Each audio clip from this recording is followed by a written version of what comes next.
Halo teman-teman semua, balik lagi di podcast kita yang tentunya selalu ngobrolin tentang bisnis dengan cara kita wawancara pengusaha-pengusaha yang ada di sekeliling kita. Hari ini kita sudah kehadiran Kang Adit dari Mitra Pandawa Sentosa. Tepuk tangan yang meriah. Halo Kang Adit. Halo, Kang Ibam. Apa kabarnya? Alhamdulillah baik, sehat. Alhamdulillah. Ini for your information teman-teman semua, kita baru aja beres diklat. Jadi ini wajah-wajahnya masih wajah capek, tapi hatur nuhun pisan Kang sudah mau hadir ke sini dan kita ngobrol-ngobrol. Buat teman-teman semua yang mungkin baru pertama kali lihat Kang Adit atau belum tahu tentang Mitra Pandawa Sentosa, ini adalah perusahaan yang bergerak di bidang otomasi. Otomasinya ini otomasi apa? Kita akan ngobrol hari ini dan kita akan belajar dari Kang Adit. Siap. Nah, Kang Adit boleh nggak ngejelasin Mitra Pandawa Sentosa itu apa? Dan mungkin nggak banyak dalam keseharian kita yang tahu tentang perusahaan yang bergerak di bidang otomasi itu apa. Boleh nggak dijelasin? Siap, boleh. Halo semuanya, jadi intinya perusahaan Mitra Pandawa Sentosa ini adalah perusahaan yang bergerak di bidang otomasi. Jadi perusahaan-perusahaan yang sekarang pada orang nyebutnya AI gitu, 4.0 dan lain-lain itu sebenarnya sederhananya adalah kita ini mensimpelkan proses, Kang. Jadi misalnya kalau misalnya ada pabrik, kita kan banyak masuk industri nih, industri. Contoh pabrik mie deh, Indomie lah, kita masuk Indomie. Di pabrik Indomie ini ada proses dari tepung jadi mie gitu kan. Nah, ketika proses dari tepung jadi mie itu kan ada yang harus dimonitor. Contoh misalnya sederhananya ketika proses penggilingan mesin tepungnya itu. Nah, itu tuh harus ada yang memantau dari jauh. Nah, itu kan nggak bisa manusia mantau 24 jam tuh. Kalau mantaunya 24 jam, otomatis orang cost-nya tinggi. Makanya dari kita ini, kita ada teknologi namanya PLC. Nah, kita pasanglah alat itu, jadi orang itu bisa monitor dari jarak jauh. Intinya tinggal pencet, tinggal lihat dari monitor, itu udah bisa kelihatan tuh prosesnya. Oke. Ini perusahaan udah berapa tahun, Kang? 30 tahun, dari tahun 96. 30 tahun, Sekarang tepat 30 tahun. Tepat 30 tahun ini. Kang Adit umurnya berapa Kang kalau boleh tahu? Saya 32, OTW 33 tahun ini. Berarti merintis perusahaan ini sejak Kang Adit bayi apa gimana? Nah, berarti ini perusahaan yang memang sudah ada sebelum Kang Adit lahir ya. Ini milik keluarga betul Kang Adit? Ini perusahaan keluarga, perusahaan orang tua saya. Jadi saya ini generasi kedua di sini. Dan join di tahun 2016, jadi saya tepat 10 tahun juga di perusahaan ini. Oke, ini hal yang menarik teman-teman semua, karena sebelum-sebelumnya kita selalu ngobrol sama teman-teman pengusaha yang boleh jadi bisa dikatakan adalah orang yang memulai usahanya dari keseharian dan kehidupan mereka. Tapi Kang Adit ini beda, dan kita pengen belajar dari Kang Adit, sebetulnya menjadi generasi kedua yang akhirnya mengembangkan bisnis daripada keluarga itu seperti apa. Boleh ya Kang Adit ya? Boleh. Tapi sebelum sampai sana, kita pengen tahu dulu Kang Adit, profilnya Kang Adit dalam kesehariannya. Dulu lahir di mana, besar di mana, sekolah di mana, sampai akhirnya ngebantuin Mitra Pandawa Sentosa itu gimana? Boleh, ya bisa dibilang bukan perintis lah ya, pewaris lah ya kita bisa bilang di sini. Ya. Kita bisa banyak. Ya, boleh Kang Ibam. Jadi intinya saya di sini cerita dulu ya, dari masa kecil saya dari lahir memang di Bandung. Itu SD saya di SDPN Sabang, di Jalan Sabang, terus SMP di Taruna Bakti di Marta Dinata, terus juga SMA di Ciamplas, SMA 2. Kuliah anak di karet manajemen. Berarti ya? Caret. Anak gaul Bandung. Kalau yang tahu SMA 2 Bandung tuh anak gaul di karet. Terus lanjut kuliah di Unpar Manajemen. Terus masa kecil saya memang berkutat di daerah Bandung. Nah, terus juga yang berhubungan dengan bisnis gitu ya. Dari dulu tuh saya tuh sering juga bakat dagang kali ya Kang ya. Jadi dari SD itu saya tuh udah udah cari peluang gitu dari kecil tuh, dari SD itu udah cari peluang. Jadi SD itu zamannya VCD, zaman dulu kalau yang belum tahu, zamannya VCD itu dulu saya punya suka ngoleksi VCD, itu saya rentalin Kang. Oke. Saya rentalin. Jadi pas lagi saya punya VCD, teman-teman tuh saya rentalin 1.000 dulu, per harinya 1.000. udah mah nggak ada modal gitu, modal dari orang tua. Terus saya sewain ke teman-teman. Kalau misalnya telat itu didenda gope gitu. Lumayan lah. Lumayan Jadi lah ya. buat tambah-tambahan. Buat tambah-tambahan. Pas di SMP saya coba kecil-kecilan ada event gitu. Saya dagang makaroni skutel yang bikin kakak saya yang kedua. Terus ya kita ini bareng. SMA zamannya mulai online tuh Kaskus dulu Kaskus itu online saya main Kaskus, saya impor headphone, jadi belum ada Tokopedia Bukalapak teman-teman dulu. Itu saya impor dari Taiwan, terus saya jual di ini, wah lumayan juga gitu. Waduh. Jadi udah Bakat kayaknya dagang. jiwa jualannya tuh. Pertanyaannya adalah apakah bakat dagang ini diajarkan atau sebetulnya ini adalah sesuatu yang spontan aja, Kang? Saya ngelihat orang tua mungkin ya, keinspirasi dari orang tua, ya dia apa namanya struggling gitu ya jadi orang tua saya ini juga nggak langsung jadi jadi kita ini bukan turunan ningrat lah istilahnya, jadi orang tua saya dulunya karyawan, terus juga apa namanya apa istilahnya itu dulu PHK-an lah ya, PHK-an dari PTDI. Oke, waktu itu memang di tahun-tahun itu berarti 30 tahun 9 yang pas. Iya, di krisis. tahun-tahun itu lagi krisis dan kondisinya 90-an. banyak karyawan PTDI yang kemudian Cut. rumahkan. Dirumahkan begitu. ya, bahasanya di PHK lah ya.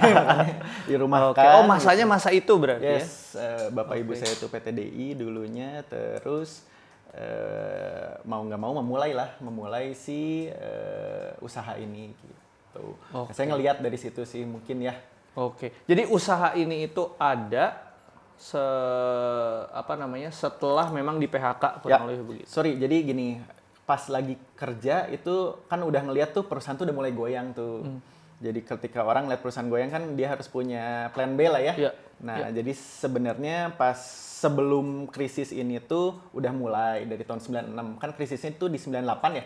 98. Nah, ketika itu benar-benar kejadian, udah jadi oh, ini kayaknya pertanda nih. Oke. Ya udah jalanin yang ini gitu. Oke. Mitra Pandawa Sentosa ini. Pertanyaan, apakah memang orang tua itu adalah basicnya engineer? Yes. Atau apa basicnya sehingga akhirnya bisa bikin perusahaan ini? Dan Yes. kenapa akhirnya keidean untuk bikin ini? Apakah di kerjaan sebelumnya di PTDI memang ya urusannya ini? Gimana, Kang? Gak nyambung sebenarnya, Kang. Oh, nggak nyambung. Gak nyambung sama sekali. Kan PTDI perusahaan pesawat. Ya. Bapak saya lulusan pesawat ITS, Oke. penerbangan nih. Oh, memang belajar tentang penerbangan berarti penerbangan. ya? Jadi Oke. nyambung nih sama kerjaannya, Mat. Oke. Tapi sama bisnis nggak nyambung. Kalau ibu saya teknik kimia ITS. Oke. ITS. Jadi dengan otomasi ini tuh harusnya basic ilmunya itu kalau nggak FT, fisika teknik, Iya, iya. atau enggak elektro harusnya. Oke. Jadi nggak nyambung. Oke. Nggak nyambung. Jadi awal-awal ini tuh ya memang bahasanya palu gada dulu, Kang. Oke. Kita sebutnya general kontraktor lah. General kontraktor. Apapun Apapun, dikerjakan. palu gada lah. Apa Oke. lu mau gue ada gitu. Oke. Zaman dulu awal-awalnya Iya, itu. iya. Itu dulu. Oke. Sampai akhirnya menemukan urusan otomasi ini, prosesnya lama berarti, Kang? Prosesnya lama. Prosesnya di 2009 kita Oh, udah hampir 10 tahun berarti Ya, waktu itu Palu ya. Gada dulu Yes, gitu. Palu Gada dulu awalnya, terus di 2009 ketemu sama, karena kita sering kerjasama sama LAPI ITB Oke. untuk di project-project mechanical dulunya, terus tiba-tiba ketemu ada profesor dari ITB, anak FT gitu ya, punya mahasiswa-mahasiswa yang memang pinter-pinter lah. Nah, kita utilize tuh di situ, dan ternyata si anak-anak ITB ini juga punya perusahaan di situ waktu itu 2009 itu gitu. Nah, dari situlah mulai keinspirasi bahwa ternyata di user ini ada kebutuhan yang memang bisa diutilize nih dengan apa? Salah satunya kemampuan otomasi ini. Oke, dan di era itu mungkin belum banyak ya orang yang akhirnya bisa nyediain jasa otomasi. Betul. Oke. Itu yang jadi. Jadi begitu akhirnya didirikan dan kemudian masuk, ya potentially untuk akhirnya bisa dapat klien di era itu sangat besar kurang lebih gitu. Betul. Oke, kalau boleh tanya, Mitra Pandawa Sentosa atau MPS ini itu saat ini setelah berjalan 30 tahun sudah sebesar apa, mengerjakan apa saja, dan sebelumnya mungkin bisa diceritain biar teman-teman tahu apa yang jadi mungkin visi, misi ataupun target yang lagi dikerjain sekarang. Oke, boleh. Jadi Mitra Pandawa Sentosa ini sebenarnya yang udah kita kerjain banyaknya itu, kita kan banyak di oil and gas, teman-teman. Nah, jadi kebetulan oil and gas kita ini juga sudah didirikan dari kurang lebih di tahun 60-an, tahun 70-an, di mana teknologi itu masih old lah ya, old technology lah. Jadi disitulah kita masuknya, kita memodernisasi kilang sebenarnya teman-teman, atau pabrik apapun lah ya yang istilahnya kita perbaiki. Jadi kan kita selain oil and gas juga kita masuk juga di power industry, di PLN gitu ya, atau enggak di kayak life science, di bio farma juga kita masuk. Tapi pada sederhananya kita memodernisasi pabrik untuk lebih cost efficient. Oke. Intinya lebih cost efficient. Jadi kalau kita bicara pabrik, hampir pasti mereka kan punya banyak orang, punya banyak mesin, target produksi banyak. Kalau misalkan tidak efisienkan, maka artinya cost akan besar. Yang dikerjakan MPS ini adalah memastikan supaya mereka bisa kerja lebih efisien, begitu? Lebih efisien, betul. Dari sisi otomasinya, otomasi prosesnya. Gitu. Oke. Kurang lebih sederhana. Kalau boleh tahu supaya teman-teman bisa kebayang, Ya. nama-nama klien deh, Kak. Klien PT KPI sekarang jadi PT PPN ya. KPI itu apa? Kilang Pertamina Internasional. Oke, Pertamina ya berarti Pertamina Internasional salah satunya. Terus juga jadi Pertamina tuh kalau nyebut Pertamina tuh orang tuh cuma satu aja pom bensin ya. Padahal mereka grupnya tuh banyak. Oke. Ada anak usaha lagi ya? Ada anak usahanya banyak. Tapi kalau kita fokusnya di PT KPI itu, PT Kilang Pertamina Internasional. Sekarang udah merger kalau nggak salah Pertamina itu dari 3 perusahaan, Patraniaga, International Shipping, sama Kilang Pertamina Internasional, sekarang semuanya jadi Patraniaga, jadi satu. Oke. Programnya Danantara lah ini, lebih efisiensi kan ini kan. Nah sekarang kita berarti masuk Pertamina Patraniaga, yang fokusnya di kilang. Oke, satu itu aja atau ada banyak lagi? Banyak kan sebenarnya. Intinya semua proses pabrik yang kita ini, kayak contoh semen, kita semen ada masuk di Indosemen ya, Indosemen. Terus juga holdingnya Semen Indonesia itu dulunya Holcim, pernah dengar Holcim? Holcim. Nah sekarang udah diakuisisi sama Semen Indonesia jadi Semen Bangun Indonesia. Terus juga ya itu persemenan ya. Terus juga ada pupuk Kujang di sini, pabrik pupuk. Terus juga pupuk itu grup Pupuk Indonesia. Terus kalau oil and gas selain Pertamina kita juga masuk ke British Petroleum. BP kan punya kilang LNG di Tangguh, kita masuk di situ juga. Terus juga PLN, kita masuk juga di Pusharlisnya, Pusat Pemeliharaan Listriknya. Itu di Bandung sebenarnya kantornya, tapi dia melihara kelistrikan di pembangkit-pembangkit di seluruh Indonesia. Wow. Kalau misalkan dari tadi kita dengerin nama-nama yang disebut gitu ya, nggak ada perusahaan-perusahaan yang mungkin kategorinya kecil atau gurem gitu ya. Jadi ini adalah perusahaan-perusahaan yang udah established, lama, besar, well known, dan tentunya salut sih buat MPS yang sudah akhirnya bisa megang klien-klien ini. Nah tapi yang jadi menarik adalah sebetulnya kan ini perusahaan-perusahaan besar yang mungkin kalau secara usianya itu bahkan lebih tua dari Kang Adit. Pasti. Dan ya ketemunya mungkin awalnya sama orang tua kan, kurang lebih gitu, orang tuanya Kang Adit gitu. Nah yang jadi pertanyaan Kang Adit yang mungkin bisa jadi pelajaran buat teman-teman semua, bagaimana akhirnya dulu bisa masuk ini. Satu mungkin bisa masuk, tapi mungkin kalau buat teman-teman yang lain yang lebih menarik adalah bagaimana akhirnya dulu Kang Adit, berapa bersaudara Kang Adit? Tiga-tiganya ngurusin usaha keluarga. Nyemplung semua ya. Bagaimana akhirnya orang tua itu menyiapkan anak-anaknya untuk akhirnya ready ngurusin ini? Karena kan di enggak sebetulnya ini amanahnya gede ya. Tanggung jawabnya tuh gede dan nggak mungkin ya orang yang nggak siap untuk akhirnya megang ini. Nah, betul. Kita mulai dari yang pertama, mungkin biar bisa kebayang ya awal masuknya gimana. Terus yang selanjutnya ke klien yang ya di era itu. Yang selanjutnya gimana orang tua dulu nyiapin anak-anaknya. Tiga-tiganya berarti ya. Adit nomor berapa? Saya 32. Anak keberapa? Maaf. Ketiga berarti paling bungsu. Jadi yang nomor 1 ngurusin, nomor 2 ngurusin, nomor 3 juga ngurusin semuanya. Ya artinya kan disiapin semuanya kan? Iya, kurang lebih. Nah, coba boleh dijelasin nggak pertama kali dulu masuknya gimana? Oke, yang ini dulu ya, yang gimana kita masuk ke perusahaan-perusahaan tadi dulu ya. Itu jadi di tahun 2000-an kali ya. Karena kan tadi kan berdiri dari tahun 96, itu awalnya ya masih ngaclok-ngaclok, tapi ketika kita mulai fokus ke Pertamina itu awalnya sebenarnya itu kita mulai dengan tadi linknya LAPI ITB itu. Oke. LAPI ITB. Jadi kita banyak project-project di Pertamina. Kita ngelingin lah, awalnya kan pertama belum punya kemampuan langsung nih ya, belum punya kemampuan langsung, jadi kita dilingin sama mereka. Tapi waktu itu ya masih sulit juga Kang, pas masuk di sana karena nggak punya orang di sana, nggak punya kepercayaan gitu kan. Nah di sana kita nemu ada satu orang yang benar-benar trust sama kita gitu ya, bahasanya trust lah ya. Kita di challenge gitu ya, gimana caranya ada satu project, saya bolehlah saya mau kasih kesempatan ke Mitra Pandawa, tapi harganya harus lebih murah daripada si ini. Gitu ya. Kita dikasih kesempatan waktu itu salah satunya. Jadi waktu itu kita lawannya prinsipal luar negeri kan. Prinsipal luar negeri waktu itu Singapura lah. Ada namanya something lah, kita nggak boleh sebut di sini. Mungkin buat teman-teman tahu yang belum tahu soal prinsipal, artinya ada orang yang memang pegang merek. Yes, betul. Yang kemudian masuk ke Indonesia. Ya jualan merek itu. Ya, jadi kalau misalkan mungkin paling gampang kalau teman-teman beli baju, biasanya kan bajunya dari luar. Nah, ada yang megang lisensi mereknya. Betul. Kalau MPS masuk ini berarti artinya bolehlah kalau kamu punya kualitas yang sama dengan harga lebih murah, saya ke kamu lah kurang lebih gitu. Oke, lanjut Kang. Kita ada momen itu. Ambil dong, ada kesempatan kayak gini kita ambil dong. Nah, di situ kita ambil project itu gitu ya. Jadi waktu itu si prinsipal ini ngasih tuh kurang lebih kalau dirupiahkan kan biasanya dolar ya waktu itu. Kalau kurang lebih kalau dirupiahkan itu 18 miliar untuk project itu tuh. Kalau harus berjalan. Sementara kita bisa ngerjain hanya dalam 2 miliar waktu itu. Dan kita bisa kerjain dan beres. Di tahun itu? Dengan scope yang sama. Oke. Dengan scope yang sama. Di tahun itu angka segitu gede banget? Besar banget teman-teman. Nah jadi dengan dari situlah trust kebangun Kang. Karena kita nggak punya siapa-siapa di sana. Berarti yang pertama kali harus kita buat apa? Kepercayaan dong.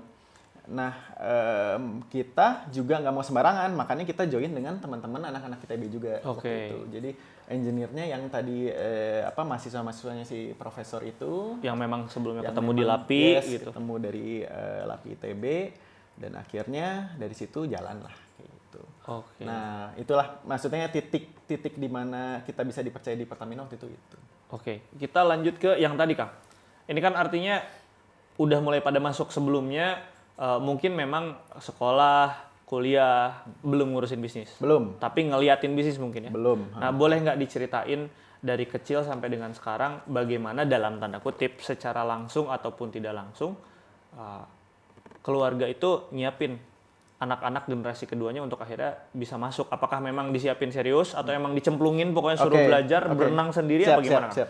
Jujur bahasanya disiapin itu kurang lebih sebenarnya gini, kalau dari orang tua tuh ngebebasin Kang sebenarnya. Ngebebasin. Saya mau kerja, mau ngelanjut ke situ juga ngebebasin. Waktu itu tujuan saya tuh sebenarnya kerja dulu 2 tahun, 3 tahun ambil pengalaman baru nyemplung di dunia usaha, dan itu pun juga biasa gengsi kan. Pengennya sendiri semuanya sendiri. Waktu itu tuh ada saya tuh bahkan beres kuliah tuh sebenarnya saya udah di interview akhir di Coca-Cola Amatil ya waktu itu, Coca-Cola sama Astra International. Sebenarnya saya udah di tahap akhir. Tapi waktu itu ada satu omongan dari orang tua saya yang bikin saya tuh ambil apa enggak gitu ya. Maksudnya kamu gini, dari orang tua waktu itu.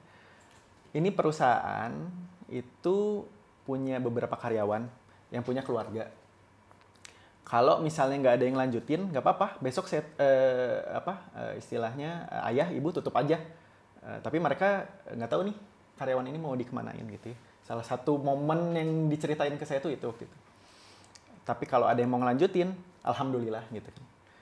Di situ saya juga start tuh nggak langsung tiba-tiba jadi bos Kang, langsung tiba-tiba ini. Saya dimulai ya udahlah.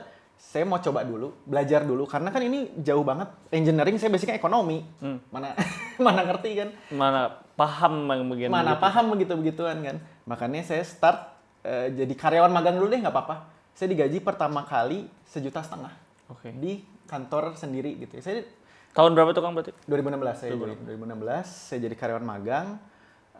Dan orang tua saya ngebebasin. Kalau kamu mau ngambil itu Astra International, ambil aja. Kan kamu bagus di sana MT gitu kan, dapat MT. Oh jadi orang tua Akang tuh bilang kalau misalkan ada Astra Internasional dan dapat ambil aja. Ambil aja, ngapain di sini, orang digaji juga kecil kan, realistis aja kalau kamu mau nikah, mau ini kan nggak punya modal gitu. Ya, ya, ya. Waktu itu saya ngelanjut, pertama kali masuk pun juga saya jadi buyer ya di kantor. Jadi kalau misalnya ada project dapat, saya yang beli materialnya lah, kurang lebih kayak gitu. Saya jadi buyer, jadi junior buyer, dan belajar dari karyawan. Jadi saya tuh di under dari karyawan kantor gitu loh, nggak langsung jadi. Saya belajar di sana banyak hal, dan ternyata kok dari ini saya tuh balik lagi saya banyak baca buku lah, sama juga banyak orang-orang yang saya kagumin lah ya, maksudnya itu saya belajar asas kebermanfaatan kan. Jadi kalau saya misalnya bicara manfaat gitu ya, kok saya merasa kalau saya bisa ngelanjutin ini dan saya besarin, itu manfaatnya kok jauh lebih besar gitu buat orang-orang gitu.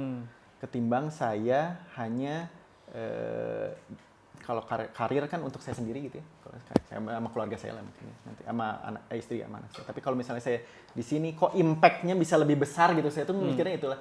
Makanya saya nggak apa-apa kecil tapi saya lanjutin, tapi saya bisa impact lebih banyak ke banyak orang gitu. Itu makanya keputusan saya sampai sekarang belum resign gitu. Di kantor. Di 2016 lulusan Unpar gaji 1,5 pasti bete sih sebetulnya kan awal-awal. Karena mungkin orang-orang udah bisa langsung masuk ke tempat-tempat lain yang gajinya jauh lebih besar di Jakarta. Nah, tapi yang jadi pertanyaan adalah dengan akhirnya sudah ngerasain dan memutuskan kurang lebih begitu, ya di awal-awal itu ada nggak rasa kayak ini keputusan bener apa enggak ya? Ada ketakutan-ketakutan kayak gitu. Gimana waktu itu menghadapinya? Namanya anak muda pasti ada kepikiran kayak gitu. Terus ya Pak, kegalauan tuh pasti ada. Tapi saya tetap percaya, ya itu tadi kan balik lagi ke prinsip kebermanfaatan itu. Kok saya ngerasa kalau saya bermanfaat ke banyak orang tuh lebih rasanya tuh lebih enak gitu di hati. Dan saya percaya kalau ini tuh perusahaan ini tuh saya percaya bisa lebih besar lagi gitu, lebih growth lagi gitu kan. Itu yang bikin saya tetap ngulik dan tetap bertahan sampai sekarang gitu. Di MPS ini. Waktu masuk magang dulu. Magang. Habis itu ada proses apa dan bagaimana dulu orang tua akhirnya ngedampingi? Karena enggak kalau keluarga kan pasti didampingi ya. Kalau karyawan mungkin kalau bahasanya karena hubungannya bukan keluarga dan mungkin nggak ada attachment bahwa harus melanjutkan ini di kemudian hari, mungkin secara sifat interaksinya ya udah atasan dan juga kru kurang lebih gitu. Tapi kan kalau keluarga pasti kan ada ya harapan untuk akhirnya semua orang ini bisa segera tune in keluarga gitu ya, untuk akhirnya benar-benar ngurusin dan upgrade. Gimana orang tua dulu waktu itu nyiapinnya, dan juga Kang Adit bagaimana akhirnya merespon supaya akhirnya bisa mengupgrade dirinya, gimana Kang? Yes. Jadi dulu tuh yang masuk duluan sebenarnya kakak kedua ya waktu itu tuh pas zaman. Jadi saya tuh setelahnya baru masuk gitu ya. Kakak kedua tuh yang saya kenal apa enggak? Enggak kenal. Oh itu yang pertama berarti. Yang pertama yang kenal. Kang Dodi itu sahabat saya juga, bareng-bareng di HIPMI juga. Ini yang pertama ya, nomor satu. Oh jadi yang kedua dulu berarti ini yang masuk. Oke. Yang kedua tuh juga, kalau yang kedua udah kerja di luar dulu, terus baru join, saya lupa tahun berapa. Jadi dia udah inilah, tapi megang di keuangan. Di finance karena emang lulusan akuntansi. Nah, terus baru kakak yang pertama itu join, dia juga udah kerja dulu baru ini. Jadi cuman saya yang langsung tuh cuman saya gitu di sana. Yang langsung tuh cuman saya. Jadi yang lain itu ngambil di luar dulu dan langsung. Dan ya itu karena dibebasin sebenarnya pada dasarnya. Jadi nggak ada yang sifatnya disiapin. Dan saya ngelihat orang tua saya juga pasrah sebenarnya, nggak ada paksaan. Kamu harus tuh nggak ada. Oh nggak ada sebetulnya. Ketiga-tiganya tuh nggak ada sebenarnya kan. Jadi sifatnya disiapin tuh nggak ada, tapi ya coba dikasih apa istilahnya, ya tadi cerita kayak tadi. Ya, nggak apa-apa ini kalau misalnya nggak ada yang mau lanjutin, nggak apa-apa ditutup aja kok, besok juga ditutupin. Ibu sama bapak masih punya tabungan juga, nggak apa-apa tutup aja gitu. Kalau misalnya nggak ada yang mau lanjutin. Tapi dari kalimat itu kayak tiba-tibanya tiga-tiganya juga tergerak untuk akhirnya masuk. Yang paling terakhir itu sebenarnya gajinya udah lebih enak Kang. Kerja di Jakarta di oil and gas, di perusahaan multinasional. Ngapain balik lagi ke Bandung buat ngerjain perusahaan orang tua gitu ya, yang istilahnya Mungkin secara di-cut skala, setengahnya lah gajinya kurang lebih kayak gitu. Kan nggak masuk akal ya kalau dari sisi rasionalitas. secara skala nggak sampai ke perusahaan-perusahaan oil and gas gede itu gitu, jauh gitu ya, jauh. Tapi dengan kalimat itu mungkin ya tadi balik lagi kan terketuk kali ya hatinya kali ya. Terus balik ya, terutama saya juga ya tadi prinsip, kalau saya sih prinsip bermanfaatan tadi itu sih yang saya ambil, makanya bisa. Oke, yang jadi pertanyaan kan ya di enggak dalam kehidupan kan pasti ada apa namanya value ataupun wejangan-wejangan yang kemudian akhirnya diingat nih sama anak-anaknya. Ada nggak sih sebetulnya yang memang selalu dibudayakan yang akhirnya ya sebetulnya membuat kakak beradik ini akhirnya ngurusin orang tua masih ada ya, masih bapak udah nggak ada. Oke. Jadi yatim. Ibu sekarang yang ngurusin. Ibu. Nah, apa namanya?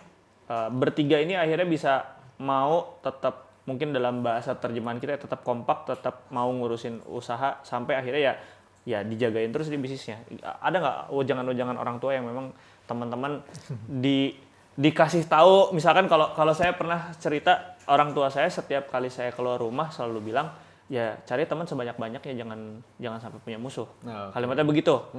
Itu yang membuat saya akhirnya, ya mungkin Kang Adit juga ngerasain, saya berteman dengan banyak orang gitu. Nah, tapi itu akhirnya berimplikasi secara tidak langsung sama bisnis saya sekarang. Nah, kalau di keluarga yang Kang Adit gimana, ada nggak? Jadi lucu sih keluarga saya tuh, orang tua saya tuh nggak pandai bikin quotes kan. Oke. Jadi kalau saya ngelihatnya leading by example lah. Oke. Saya ngelihat orang tua saya kayak gimana. Kalau orang tua saya yang saya pegang itu ya kepercayaan ya. Jadi apa, kalau saya ngelihatnya orang tua saya ini sangat menjaga kepercayaan kemanapun gitu ya. Oke. Jadi kalau memang bisa ya ngomong bisa, kalau nggak bisa ya ngomong nggak bisa dari awal gitu loh. Jangan bahasanya bersayap lah atau plenta-plente lah ke orang. Olah-olah lah ya bahasanya. Kebanyakan olah-olah. Bahasa yang sekarang lagi tren, olah-olah. Olah-olah. Jadi kalau bisa ya memang bisa, ya nggak bisa ya nggak bisa. Jadi karena kepercayaan itu segalanya kalau menurut saya dan keluarga saya lah ya. Menurut keluarga saya. Makanya itu yang harus dipelihara. Oke, jadi kalau kita track back lagi ke yang tadi sudah diceritakan, jadi memang dulu karena terbiasa berinteraksi dengan teman-temannya di LAPI, orang jadi percaya yuk bisnis bareng, terus kemudian akhirnya ada klien yang minta sesuatu yang mungkin dibandingin sama orang prinsipal dari luar, terus kita bisa ngerjain, diberesin kerjaannya dan kerjaannya bagus, itu juga ngebangun kepercayaan lagi, dan ya itu dijaga terus aja kepercayaan. Setiap kepercayaan diberikan dijaga. Itu yang membangun sampai MPS bisa sebesar sekarang. Oke, tadi yang pertama itu kita belajar soal kepercayaan. Ada lagi nggak, Kang? Yang saya lihat satu lagi itu komitmen, Kang. Komitmen dari orang tua saya. Jadi kalau istilahnya, kalau janji itu harus ditepatin gitu ya. Kalau ngomong A ya A, B ya B gitu. Jadi itu salah satu hal yang saya inspire gitu ya dari orang tua. Jadi nilai-nilai itulah, Kang, yang bisa saya pelajari. Oke. Ada lagi? Udah. Oh, sama mungkin ya itu komitmen ya, terutama waktu ya, disiplin waktu gitu ya. Disiplin waktu. Karena saya belajar bahwa waktu itu sangat berharga. Jadi ketika kita punya janji sama orang itu ya harus ditepatin lah ya istilahnya. Jam 7 ya jam 7, jam 6 jam 6 gitu istilahnya. Aduh ampun, mohon maaf ya Pak Adit ya. Karena kemarin baru diklat kita agak ada ini acara-acara extend jadi kita telat. Oke, Pak Adit, 2016 masuk. Yes. Dan kemudian sekarang berarti sudah hampir 10 tahun ada di perusahaan. Kurang lebih. Di titik mana akhirnya Kang Adit ngerasa, oke, udah nyetel nih? Di 2019. Karena gini, Kang, saya ngelihat juga sebelum titik balik kan titik rendah dulu ya. Titik rendah, Kang? Ada, Kang, pasti, Kang. Pas saya masuk itu kan saya tadi bilang galau gitu ya, terus digaji cuman segini gitu. Terus digaji cuman sekian gitu ya, 1,5 juta. Bener tadi lulusan Unpar kok maunya gitu kan di situ kan gitu. Terus di tahun 2016, 2017, 2018 itu sepi proyek, Kang. Nggak ada proyek masuk sama sekali. Kita keliling Sabang sampai Merauke, kita sampai saya ke Kupang sampai kemana. Proyek itu dikit lah, jadi nggak sesuai ekspektasi gitu ya. Tiba-tiba di 2019 itu tiba-tiba murudul, Kang. Apa bahasanya tuh tiba-tiba banyak lah yang masuk proyek itu. Dan di tahun 2016 2017, 2018 itu ya kita keliling, ya saya pikir itulah hasil dari 16, 17, 18 itu hasilnya 2019 ini mungkin ya saya ngelihatnya ya. Kita keliling sana kemari kok nggak ada proyek. Ternyata ya memang kerjaan itu juga kan direncanain tahun 16 belum tentu 16 jalan. Bisa jadi tahun 2017. 2018 nggak jalan, bisa jadi 2019 jalannya gitu. Nah, di situ ternyata juga saya simpulin jadi ya memang mungkin di 2019 ini ya hasil dari kerja keras di selama 3 tahun belakang gitu kan. Nah 2019 ini kita tiba-tiba kejatuhan banyak proyek kan, banyak banget proyek. Nah disitulah saya ngeliat kita ini juga sama tuh dikasih kesempatan lagi Kang. Kayak waktu pas pertama kali orang tua saya ngambil kerjaan yang tadi sama prinsipal itu. Jadi di 2019 ini kita dikasih kepercayaan. Ini ada project namanya turnover. Turnover tuh istilahnya ibaratnya mesin mobil lagi kita pakai terus kan ada waktunya servis rutin. Nah ini tuh kilang itu juga ada waktunya maintenance namanya turnover. Nah turnaround ini adalah saatnya kilang ini dimodernisasi dan juga diperbaikilah yang rusak-rusak karena kan udah beroperasi sekian tahun. Udah lama banget dan terus produksi. Dia udah ngejar terus 7 kali 24 gitu ya dia running terus. Nah, ini saatnya istirahat dan dimodernisasi. Kita waktu itu dapat sekitar 8 proyek. Dan maksudnya 8 proyek ini juga tender ya, sifatnya tender, kita fight. Jadi ya nggak cuman Kang Adit dikasih proyek nih, enggak. Jadi kita juga fight selawan kompetitor-kompetitor. Dan karena, nah ini juga key success-nya ya, saya bilang key success-nya ini. Kalau prinsipal itu kan punya engineer mahal-mahal Kang. Per jamnya tuh mahal lah bayarannya. Kita ini punya key success di mana kita ini punya engineer sendiri Kang. Jadi rate Bandung lawan rate-nya Singapura ya jelas menang lah. Yeah. Terus rate-nya misalnya minimal engineer Jakarta aja, pasti menang kita. Jadi di situ key success-nya kita. Jadi kita secara manpower ini setiap hitung-hitungan tender nih lumayan lah, bisa bergain lah kita di sini gitu. Dengan kualitas yang nggak jauh juga gitu kan. Kita juga punya karyawan anak-anak ITB juga, anak-anak kampus-kampus top di Bandung juga gitu. Jadi anak Telkom juga ada, anak UPI juga ada gitu. Jadi disitulah bergain kita. Pertanyaan Kang. Kalau tadi akan cerita soal ada talent atau SDM yang memang berpartner, berinteraksi, bekerja bareng sama teman-teman di MPS ini Kang. Pertanyaan saya satu, berarti sebetulnya anak-anak kita itu udah bisa compete sebetulnya Kang dengan orang-orang di luar? Bisa banget. Jadi secara keilmuan masuk, kualitas pekerjaan juga masuk. Cuman memang kalau ditanya pekerjaan, mungkin mereka belum dapat banyak kesempatan aja. Kesempatan, betul. Betul nggak? Kesempatan. Untuk akhirnya ngerjain kerjaan-kerjaan ini. Kesempatan, kuncinya kesempatan mungkin ya dari orang-orang kita dan juga ya tadi ketika ada yang namanya kesempatan yang istilahnya secara rasional itu nggak mungkin nih gue lawan prinsipal gitu kan ada mindset gitu ya. Mindset itu jangan block mindset lah kita kalau misalnya secara hitung-hitungan masih masuk, secara ini masuk go aja gitu. Ambil aja gitu kalau ada kesempatan kayak Jadi buat teman-teman semua yang memang sekarang lagi belajar ataupun punya keahlian, sebenarnya teman-teman nggak perlu takut, nggak perlu khawatir. Karena ya tadi dibilang bahkan kita lawan orang luar aja bisa compete sebetulnya. Bisa kok. Cuman cari kesempatannya ada di mana, interaksi lah banyak-banyak, cari teman yang banyak-banyak supaya dapat kesempatan itu. Betul nggak? Betul. Yang selanjutnya ini kan artinya udah banyak klien, mungkin banyak juga interaksi sama perusahaan-perusahaan yang memang sudah besar. Ini kan harus ada yang bisa ngejagain Kang. Nah, gimana sih sebetulnya ngejagain perusahaan-perusahaan ini supaya akhirnya tetap retain lagi ke MPS dan ya langgeng gitu Kang? Ya kita nggak bullshit lah ya. Mungkin tetap kalau misalnya kita punya klien-klien besar itu kita harus maintain teman-teman. Kita harus maintain dan juga istilahnya gimana caranya bisa long last gitu ya, jangka panjang lah. Jangan cuma one hit project terus udah aja kelar gitu kan. Kita key success-nya selain kita punya tadi SDM, kita itu juga berpartner Kang. Kita berpartner dengan si besar ini, si prinsipal ini kita berpartner. Jadi yang sebetulnya biasa berhadapan akhirnya sekarang jadi koalisi lah kurang lebih gitu. Yes, karena si prinsipal ini juga mikir ketika misalnya iya ya, kita nggak mungkin pakai SDM kita untuk masuk ke pasar Indonesia. Oke. Kenapa nggak kita pakai pasar orang yang udah ahli di Indonesia untuk berpartner di sana? Oke. Kita jualin produknya dia, tapi SDM-nya pakai orang Indonesia, kan jauh lebih win-win gitu dari Oke. sisi dia. Gitu.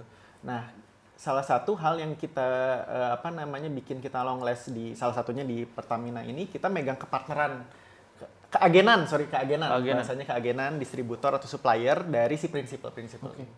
gitu. Gimana cara ngejaga interaksinya, Kang? Karena kan banyak orang yang mungkin di luar sana pengen belajar berinteraksi dengan perusahaan-perusahaan besar atau orang-orang besar tuh mungkin ada metodenya, ada caranya. Gimana, Kang?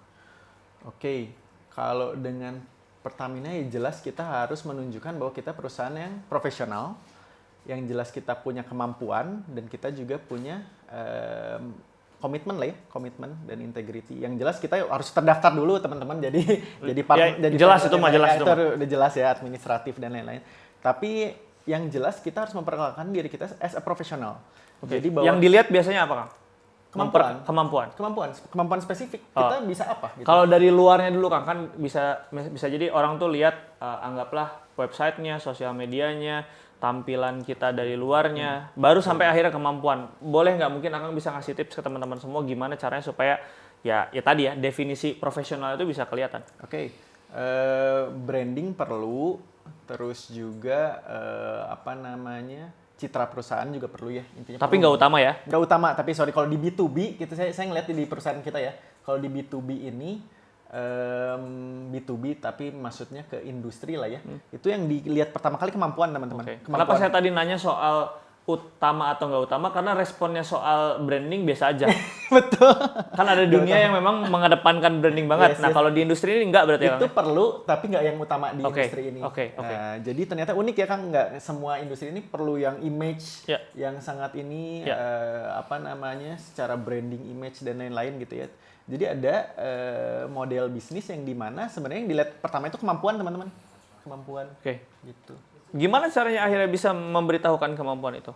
Oke, jadi mereka itu apakah di track back lagi ke belakang yang dulu? Pokoknya kalau ada kerjaan tunjukin dulu kemampuannya gitu. Yes. Nggak usah ngoyo pengen harga mahal banget gitu. Betul. Gimana Kak? Jadi kalau misalnya di perusahaan besar itu mereka udah punya sistem besar teman-teman.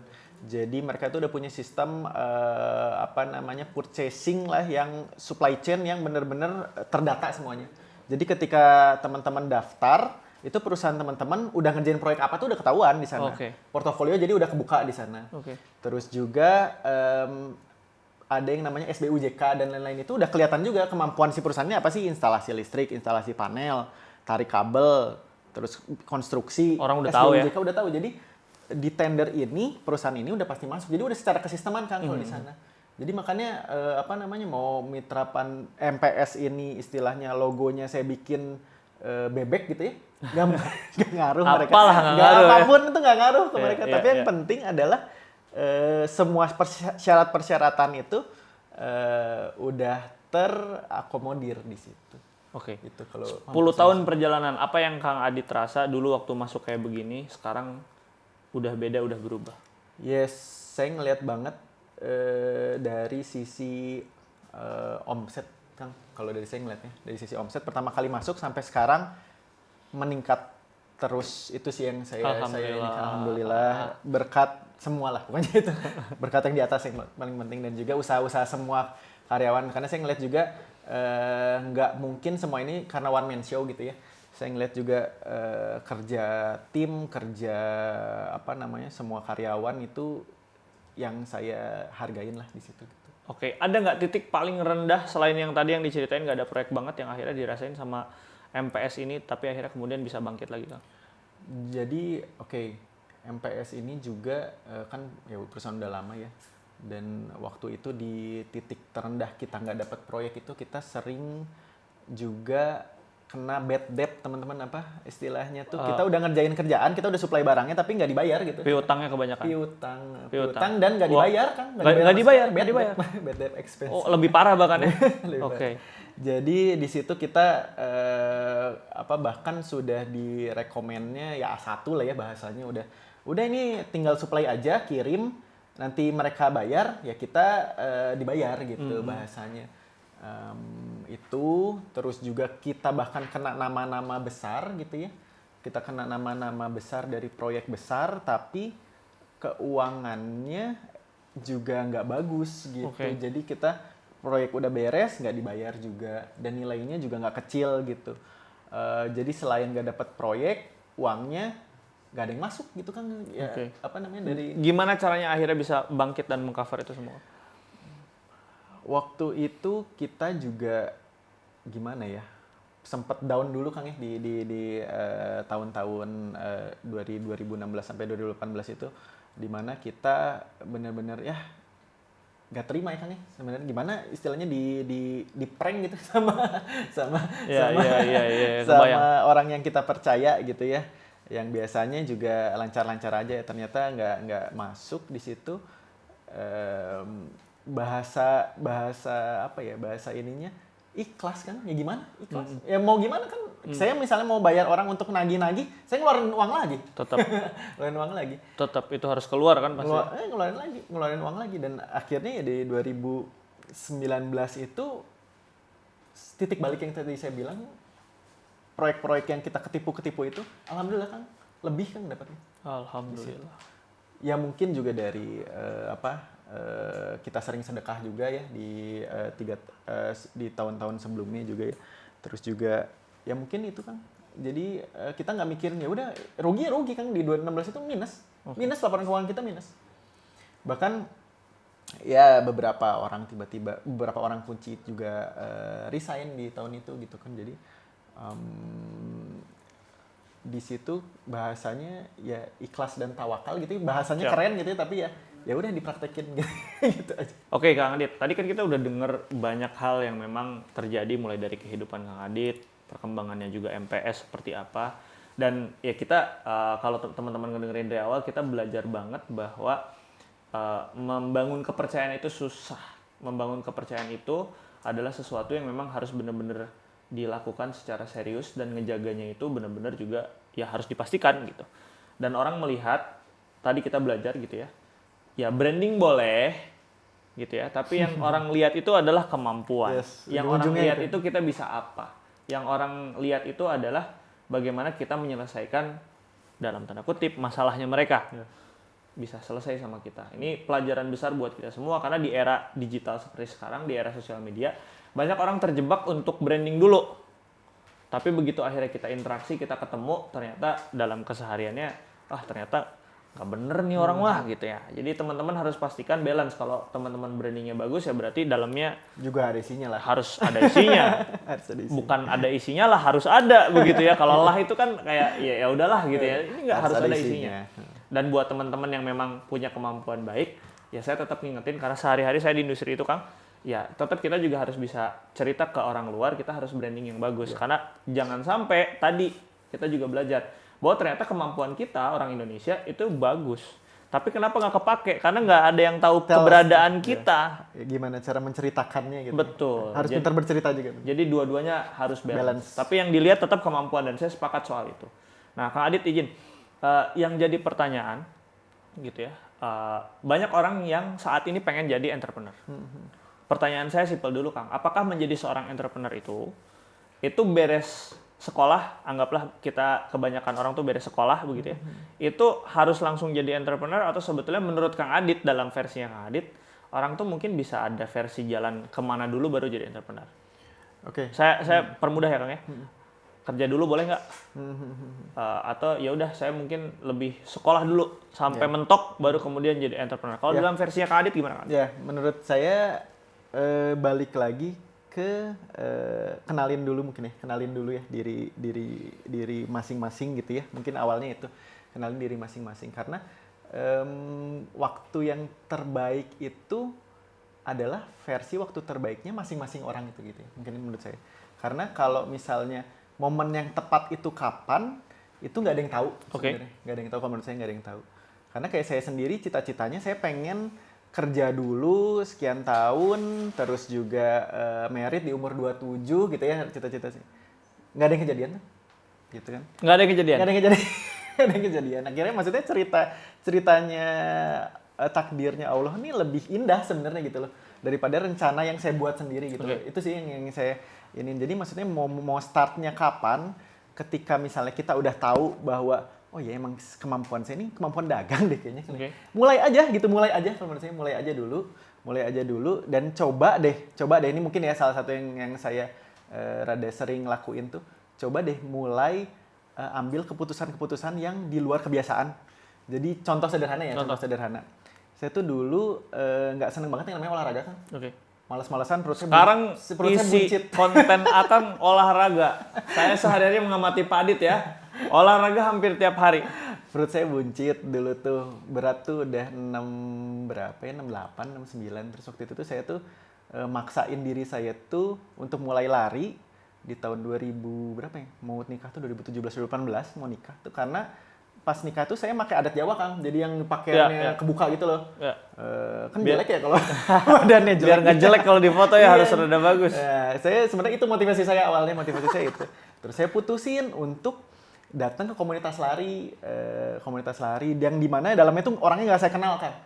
Saya orangnya tuh sebenarnya paling malas kalau ketemu orang Baru banget nggak kenal. nggak kenal dan olahraga ngelakuin hal yang bareng-bareng kan aneh ya awal. Saya lakuin hal itu dan dampak banget buat hidup saya sekarang. Saya kalau nggak olahraga tuh nggak enak gitu loh, dan istilahnya pun istilahnya positif lah buat kita juga kan ya untuk olahraga. Saya start jadi hobi lari tuh tahun itu, hobi lari dan lain-lain. Mulai ngulik olahraga lain lah intinya. Kenapa nggak saya mulai dari dulu ya gitu kan, hal-hal yang positif ini. Itu dimulai dari saya coba ngambil keputusan yang nggak di luar biasa saya gitu, jadi out of the box lah dari kebiasaan saya. Itu udah saya mulai. Ya mungkin itu salah satu yang bisa nge-inspire juga gitu ya. Mungkin sih kayak ya orang-orang kalau misalnya mau ngelakuin hal sesuatu kan banyak mikir ya, aduh lakuin nggak ya, lakuin nggak ya. Selama hal itu masih istilahnya dalam naluri dan koridor berpikir teman-teman nih masuk gitu, udah ambil aja lah maksudnya. Walaupun di luar kebiasaan gitu ya, ambil aja. Karena kalau nggak diambil ya mungkin ya gitu-gitu aja. Ya sama kayak tadi, ketika misalnya kita ngadepin prinsipal luar negeri terus, wah udah takut duluan gitu kan. Karena ini pekerjaan di luar kebiasaan kita gitu loh. Take risk banget, bahkan kalau misalnya kita gagal itu kita harus ngegantiin sekian dolar lah waktu itu tuh, zaman itu gede banget. Sekian ratus ribu dolar. Jadi, waduh. Tapi kita ambil gitu kan, ya udah akhirnya malah jadi naik kelas gitu kan. Oke. Hal-hal apa yang ada dalam pribadinya Kang Adit yang dibiasain di keseharian yang mungkin bisa jadi pelajaran buat teman-teman? Tadi satu saya udah dapat ya, olahraga berarti kan? Keseharian. Oh iya. Olahraga penting apa enggak? Penting. Gitu penting ya? kalau menurut Efeknya saya. banyak. Dulu saya nggak mikir ini penting, terus sekarang kok jadi bagus gitu. Bagus tuh gimana Kang? Maksudnya kesehatan berarti oke ya? Saya jadi gini Kang, belajar disiplin tuh dari olahraga ini kan. Oke. Saya belajar olahraga jadi semenjak saya kenal olahraga, kok saya jadi hidup saya ngerasa jadi lebih teratur gitu kan, disiplin. Karena memang di prinsip olahraga tuh kan 3 ya harus balance tuh. Olahraganya, tidurnya, makannya. Oke. Dimana semua ini tuh nggak boleh sembarangan. Ya. Ketika kita sembarangan hancur deh gitu pola hidup sehatnya gitu kan. Ya itu kan, jadi karena saya tadi berani ngambil keputusan di luar zona nyaman saya jadi belajar olahraga dan saya jadi kena hidup disiplin gitu. Gitu. Ada lagi nggak selain itu? Itu contoh yang saya tangkap aja kan. Ya, tapi yang mungkin orang bisa belajar, saya sehari-hari membiasakan sesuatu. Ada nggak? Kalau dari saya lebih ke belak-belakan ya, lebih seneng belak-belakan gitu ya. Jadi nggak suka jual janji-janji manis. Kalau saya, jadi bahasanya ya straight to the point gitu ya. Karena saya masih ada darah Jawa Timuran juga kali ya sebelumnya. Jadi memang saya kalau dilihat ya, maksudnya lahir di Bandung dan lain-lain, saya kenal budaya Sunda juga cukup lama. Tapi saya tuh kok orangnya belak-belakan ya, mungkin karena saya Jawa Timuran gitu ya,